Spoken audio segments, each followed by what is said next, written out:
السلام علیکم، میں ہوں عفت حسن رضوی اور میرے ساتھ ہیں عارف الحق عارف۔ تعارف میں پہلی ویڈیو میں کرا چکی ہوں اور میں سمجھتی ہوں کہ جو لوگ صحافت سے لنکڈ ہیں، جو خود صحافی ہیں، یا وہ لوگ جو خبریں سنتے ہیں، تجزیے سنتے ہیں، ان کے لیے عارف الحق عارف نیا نام نہیں ہے۔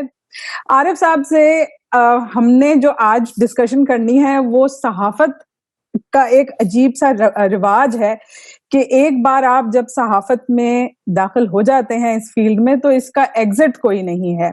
ساری زندگی پھر یہ علامات ایک بیماری کی شکل میں موت تک آپ کے ساتھ رہتی ہیں۔ صحافی ہی رہتا ہے، چاہے پھر وہ صحافت سے کسی دوسری فیلڈ میں چلا جائے۔ یہ میری ازمپشن ہے۔ عارف صاحب سے آج پوچھیں گے کہ کیا صحافت میں ریٹائرمنٹ بھی ہوتی ہے؟ کیا صحافی کبھی ریٹائر ہوتا ہے؟ اور اگر نہیں ہوتے تو کیوں نہیں ہوتے؟ عارف صاحب۔ بہت بہت شکریہ عفت، یہ تم نے اتنا اچھا موضوع اور اچھا سوال کیا ہے کہ جو میرا خیال ہے کبھی کسی نے سوچا بھی نہیں ہوگا کہ یہ کبھی ڈسکشن اس طریقے سے کریں گے، لیکن یہ بہت اچھا سوال ہے۔ تو بات یہ ہے کہ صحافت ایک ایسا پیشہ ہے کہ جس میں بہت چارم ہے، اور ہر ایک آدمی جس وقت اس کا کوئی معاوضہ بھی زیادہ نہیں ملتا تھا، ہر شخص یہ چاہتا تھا کہ صحافی بنے، اور یہ بھی پھر ٹرینڈ چلا کہ ہمیں پیسہ نہیں چاہیے، ہمیں کارڈ چاہیے صحافت کا، اس لیے کہ ہماری رسائی ہوتی ہے ہر جگہ، اس لیے کہ ہمارا چالان، پاکستان میں چالان نہیں ہوتے، اسکوٹروں کے پیچھے بھی پریس لکھا ہوا ہوتا تھا، تو وہ سمجھتے تھے کہ یہ پریس کے لوگ ہیں۔ تو یہ ایک فراڈ بہت عرصے تک چلا اور اب بھی چلا آ رہا ہے۔ تو مطلب ہے اس کے اندر ایک بڑا چارم ہے، اور ہر آدمی جو ہے چاہتا ہے کہ صحافی بنے۔ سے خیر، اب صحافی بننا کوئی اتنا آسان بھی نہیں ہے۔ یہ صحافی جو ہے جب اس کو یہ چاٹ لگ جاتی ہے تو پھر وہ عمر کا اس میں کوئی دخل نہیں ہے، تو اس کے بعد وہ چاہے بھی تو بھی اس سے الگ نہیں ہو سکتا، وہ ریٹائر نہیں ہوتا۔ ویسے بھی ڈاکٹر کہتے ہیں کہ جو پیشہ یا جو کام آپ کر رہے ہوں عمر زیادہ ہو جائے تو اس کو مت چھوڑے۔ آپ کے صحت کا راز اس میں ہے کہ وہی کام کرتے رہے۔ اگر کوئی ذہنی کام کرتے ہیں، لکھنے کا کام کرتے ہیں، پڑھنے کا کام کرتے ہیں، جو بھی کام کر رہے ہوں وہ کرنا چاہیے۔ تو اس لحاظ سے بھی ضروری ہے کہ یہ کام جاری رکھا جائے۔ میں اپنی مثال لیتا ہوں، یعنی میں نے صحافت کا آغاز 1967 میں کیا۔ اس سے پہلے 66 تک تو میرا کوئی ارادہ ہی نہیں تھا۔ پھر میری کسی نے کیریئر پلاننگ کی یا مشورہ دیا تو اس کے بعد میں اس میں آیا، اور اس کے بعد جو میں آیا تو اس میں جو چیز میں نے دیکھی اور جس نے مجھے بہت زیادہ متاثر کیا وہ یہ تھی کہ اس کے اندر جونیئر سینئر کا اور یہ یکساں ایک عزت، جو سب سے سینئر جو 50 سال کے لوگ تھے وہ بڑے بڑے لوگ تھے۔ عارف صاحب، لیکن سینئر لگانے کا شوق مجھے نہیں سمجھ آیا کہ کیا ہے۔ یعنی رپورٹر تو رپورٹر ہے، لیکن رپورٹر کے ساتھ اگر سینئر رپورٹر لکھیں گے تو بات بنے گی۔ صرف نہیں، یہ ایک الگ بات ہے۔ یہ تو ہے مطلب یہ ایک عہدہ لکھنے کی بات ہے، وہ تو ایڈیٹر بھی لکھا جاتا ہے، رپورٹر بھی۔ میں کہتا ہوں کہ جو اس میں داخل ہو گیا آ کر، تو اس کے بعد وہ یہ نہیں اپنا روب نہیں جانتا تھا کہ میں تم سے سینئر ہوں۔ مطلب میں کے پی ٹی سے آیا تھا، کے پی ٹی سے اگر 5 منٹ کو پہلے داخل ہوا اور اس کا لیٹر 5 منٹ پہلے جاری ہوا تو وہ بھی دوسرے کا ناطقہ بند کر دیتا تھا اس کو۔ لیکن یہاں آ کر جو میں نے سکون محسوس کیا وہ یہ تھا کہ میرے ساتھ پاکستان کے بڑے بڑے صحافی تھے۔ اس وقت یوسف صدیقی تھے جو اس وقت پاکستان کا بہت بڑا نام اور واحد نیوز ایڈیٹر تھے جن کو لوگ مانتے تھے۔ پھر ابراہیم جلیس جیسے لوگ تھے، پھر اس میں رئیس امروہی تھے، سید محمد تقی تھے، سید محمود احمد مدنی تھے، افضل صدیقی تھے، اجمل دلوی تھے۔ میں کس کا نام لوں؟ جو یوسف صدیقی نے جو شروع کیا جرنلزم وہ 36 میں کیا, 37 میں کیا انہوں نے, انٹر کیا انہوں نے 36 میں, اور اس کے فوراً بعد انہوں نے جرنلزم شروع کر دی. اتنی زیادہ عمر کے تھے. اسی طریقے سے سید محمد تقی, یہ سارے بہت مجھ سے زیادہ عمر کے تھے, لیکن انہوں نے کبھی مجھے یہ احساس نہیں ہونے دیا کہ میں کوئی ابھی آیا ہوں, میں جونیئر ہوں, میں انٹرنشپ کر رہا ہوں, لیکن نہیں کیا. تو اس چیز نے مجھے تو بڑا دلچسپی بڑھتی گئی. پھر رپورٹنگ میں آئے, اور اس کے بعد ریٹائرمنٹ, ایک ہوتا ہے ریٹائرمنٹ کے بعد آدمی آرام کرے گا, تو میری ریٹائرمنٹ کو 6 مرتبہ ہوئی ہے. پہلی ریٹائرمنٹ ہوئی 25 سال پورے کرنے پر, اس کے بعد ہوئی 60 سال پورے ہونے پر, اس کے بعد یہ سارا کاغذی کاروائی ہوتی رہی کہ ادھر ریٹائرمنٹ کا لیٹر آتا رہا اور ادھر جو ہے اپوائنٹمنٹ کا لیٹر. پھر جو ہے جنگ کے بائی لاز میں ہر سال وہ تھا ایکسٹینشن, تو وہ ہر سال کی ایکسٹینشن ملی. میں نے جب جیو جوائن کیا اس وقت میں جنگ کے پے رول پر تھا 2002 تک, تو 2002 میں جیو میں آیا, تو 2 سال تک میں نے جنگ کے پے رول پر کام کیا. جب وہ ایکسٹینشن ختم ہوئی تو پھر جنگ میں مجھے انڈکٹ کیا گیا. تو بات یہ ہے کہ اس کے بعد ہم یعنی مجھے صحافت کرتے ہوئے یہ 54 سال ہو گئے ہیں, 54 ایئرس. تو 52 ایئرس تو جنگ گروپ میں رہا, اور جنگ گروپ میں میرا خیال ہے اتنے لمبی اور صرف جنگ میں کام کرنے والا تو میں واحد صاحب ہی ہوں گا. یہ میرا ایک کلیم ہے. ہو سکتا ہے دوسرے حنیف خالد صاحب اس کا دعویٰ کر سکتے ہیں, لیکن وہ مجھ سے جونیئر ہے, وہ لیکن اس سے زیادہ کسی نے ایک ادارے میں کام نہیں کیا. اور اگر کوئی یعنی حالات ایسے ہوں گے, میرا خیال ہے کہ ان کو ایک لائلٹی کا ایوارڈ بھی دینا چاہیے جنگ کو. یعنی اب بھی دے سکتے ہیں, کوئی ایسی بات نہیں, ہمیں بڑی خوشی ہوگی. لیکن یہ کہ یہ ایک بڑا عرصہ ہوتا ہے. اچھا, میری عمر کا 2/3 حصہ ہے جو میرے جنگ میں گزارا ہے. بالکل.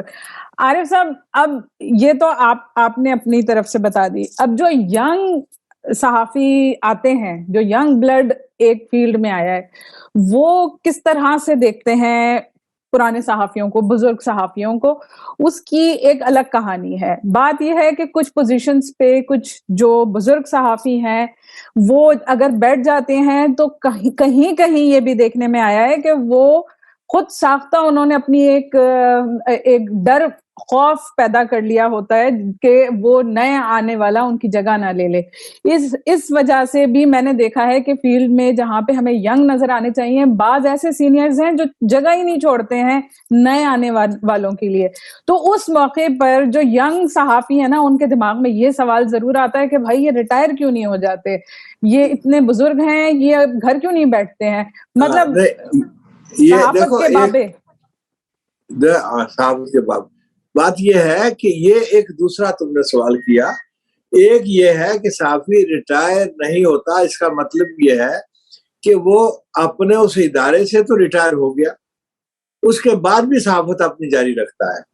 یعنی وہ اس کو اس جگہ کو خالی کر دینا چاہیے. یعنی اگر کوئی ضرورت ہے ادارے کو تو اس کو ضرورت ہے تو وہ کہہ سکتا ہے, ایکسٹینشن دے سکتا ہے, وہ تو ایک ضرورت کی بات ہے. لیکن اگر دوسرا اپنی مدت پوری کر کے دوسروں کے لیے راستہ کھولنا چاہیے, اس طریقے سے تو پھر صحافت میں کوئی ترقی نہیں ہوگی, دوسرے نئے لوگ نہیں آئیں گے, آگے نہیں بڑھیں گے.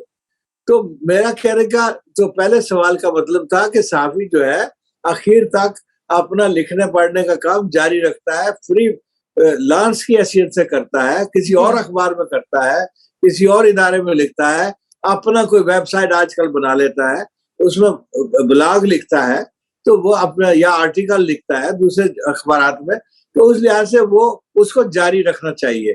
لیکن جہاں تک ملازمت کی بات ہے تو وہ ایک خاص مدت تک, جب تک کسی ادارے کو ضرورت ہو, اور اگر ادارہ کہے کہ بھئی اب آپ یعنی گنجائش نہیں ہے, ریٹائر ہو جائے, تو اس کو دوسرے کے لیے جگہ خالی کرنی چاہیے, اور یہ ضروری ہے. احترام بھی اسی وقت بات ہے. دیکھیے, آپ اگر ملازمت کر رہے ہیں تو آپ کو لائکیبل بننا پڑے گا, آپ کو دوسروں میں ایک مقبول بننا پڑے گا. تو مقبول بننے کے لیے کن چیزوں کی ضرورت ہوتی ہے؟ اخلاق حسنہ کی ضرورت ہوتی ہے کہ بھائی اچھے طریقے سے آپ لوگوں کے ساتھ پیش آئیں, لوگوں کے مینٹور بنے, لوگوں کو سکھائے اور ان کی محبت حاصل کریں.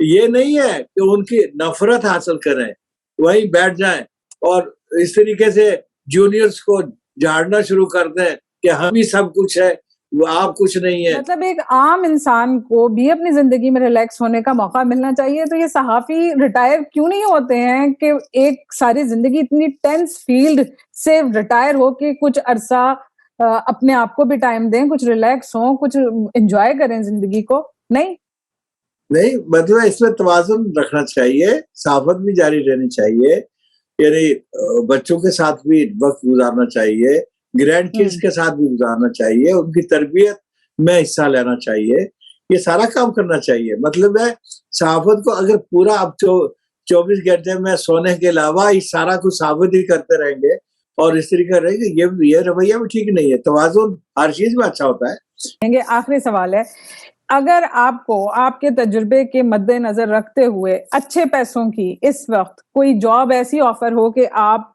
دور سے بیٹھ کے, گھر سے بیٹھ کے, آرام سے اپنی مرضی کا ٹائم دے کے کوئی جاب کریں پاکستان کی صحافتی ادارے میں, تو آپ کا کیا رسپانس ہوگا ایسی آفر پہ؟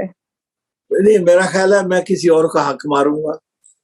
تو مجھے جو ہے ان کو یہ کہنا چاہیے کہ میری خدمات جو ہے نا وہ رضاکارانہ طور پر حاصل کر لیں. اور میں نے جیو کو پیشکش کر رکھی ہے, میں نے میر شکیل الرحمان صاحب کو پیشکش کر رکھی ہے.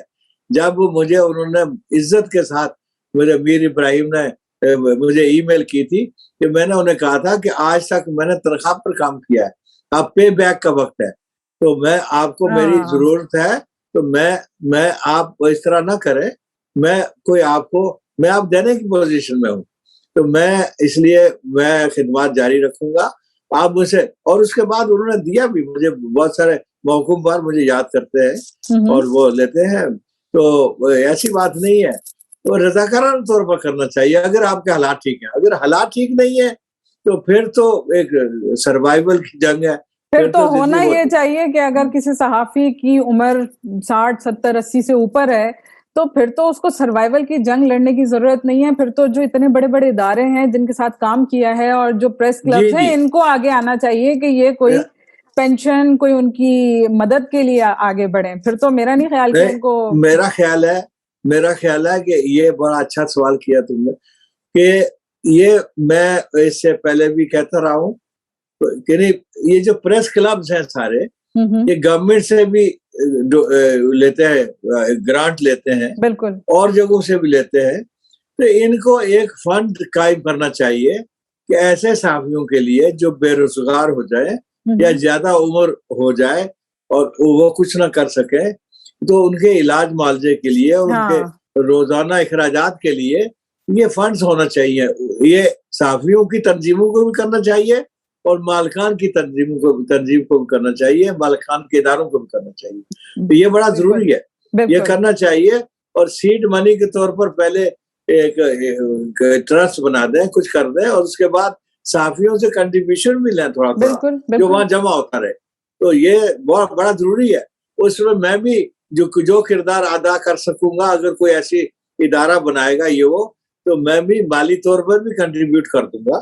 کوئی ایسی بات نہیں ہے, میں انشاءاللہ کروں گا. زبردست. آج ہم نے جو عارف صاحب کے ساتھ ڈسکشن رکھی اس کو ہم یہیں پہ ختم کرتے ہیں.